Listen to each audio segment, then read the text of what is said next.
வணக்கம் நண்பா. வெடிஞ்சா யுத்தம்.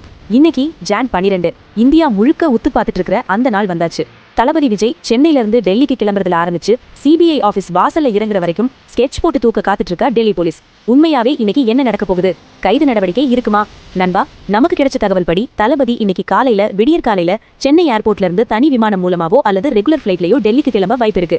ஆனா ட்விஸ்ட் என்னன்னா, அவர் போறதுக்கு முன்னாடியே சென்னை ஏர்போர்ட்ல பாதுகாப்பு பலப்படுத்தப்பட்டிருக்கு. யாரும் நெருங்க முடியாத அளவுக்கு இசட் பிரிவு பாதுகாப்புக்கு நிகரான கெடுபிடி. விஜய் கூட இன்னைக்கு பயணிக்க போறது யாரு?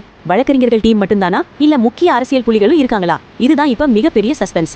டெல்லி விமான நிலையத்துல தளபதி கால் வச்ச உடனே கண்ட்ரோல் மொத்தமும் டெல்லி போலீஸ் கைக்கு போகுது.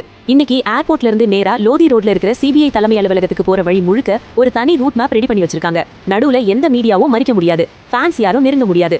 ஒவ்வொரு சிக்னல்லையும் போலீஸ் குறிக்கப்பட்டிருக்காங்க. இன்னைக்கு டெல்லி நிலவரம் ஒரு விஐபி பயணம் மாதிரி இல்ல, ஒரு ஹை ரிஸ்க் ஆபரேஷன் மாதிரி தெரியுது. சரியா இன்னைக்கு காலையில 10 மணில இருந்து 11 மணிக்குள்ள சிபிஐ அதிகாரிகள் முன்னாடி தளபதி ஆஜராவார்னு எதிர்பார்க்கப்படுது. கேட்க போற கேள்விகள் எல்லாம் சாதாரணமா இருக்காது. கரூர் மாநாட்டுல பாதுகாப்பு குறைபாடு இருந்தது உங்களுக்கு தெரியுமா? அனுமதி வாங்கினதுல அரசியல் தலையீடு இருந்ததா? இப்படி அடுக்கடுக்கான கேள்விகள் தொலைக்க போகுது. முக்கியமா இந்த விசாரணைக்கு பிறகு இன்னைக்கே அங்க ஒரு முக்கிய முடிவு எடுக்கப்படுமா, இல்ல தளபதி மாஸ்க் காட்டிட்டு வெளியே வருவாரா? டெல்லியே திக்குமுக்காட போற அந்த சம்பவம் இன்னைக்கு நடக்க போகுது. தளபதி உள்ள போறது தெரியும், ஆனா வெளியே வரும்போது என்ன நடக்கும்? ஒவ்வொரு நொடியும் பரபரப்பா இருக்க போற இன்றைய அப்டேட்ஸ் உடனுக்குடன் தெரியணுமா?